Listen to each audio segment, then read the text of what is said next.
Then Jesus, filled with the power of the Spirit, returned to Galilee.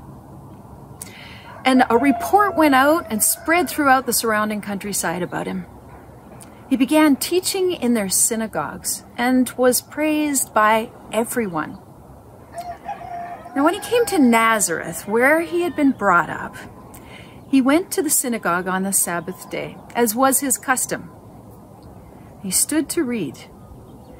And so the scroll of the prophet Isaiah was given to him.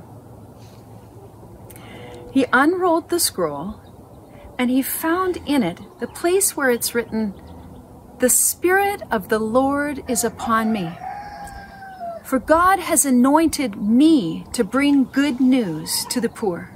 God has sent me to proclaim release to the captives and recovery of sight to the blind, to let the oppressed go free, and to proclaim the year of the Lord's favor."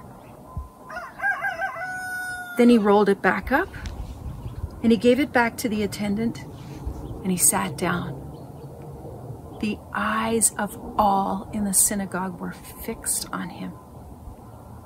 Then he began to say, "Today, this scripture has been fulfilled in your hearing."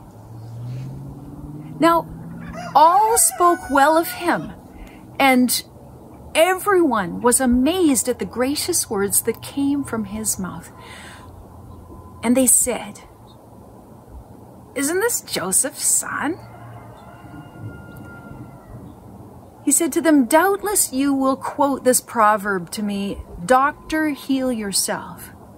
Or you'll say to me, 'Do in your own hometown the things that we heard that you did in Capernaum.' Truly I tell you, no prophet is accepted in the prophet's own hometown. The truth is, there were many widows at the time of Elijah when the heavens were closed up for 3 years and 6 months, and there was a severe famine over all the land. Yet Elijah wasn't sent to one of them. He was sent to a widow at Zarephath in Zidon. And there were many lepers at the time of the prophet Elisha, yet none of them was cleansed except Naaman the Syrian." When they heard this, they were filled with rage. They got up and they drove him out of town, and they led him to the brow of the hill that the town was built on so they could hurl him over the cliff. But he passed through the midst of them and went on his way.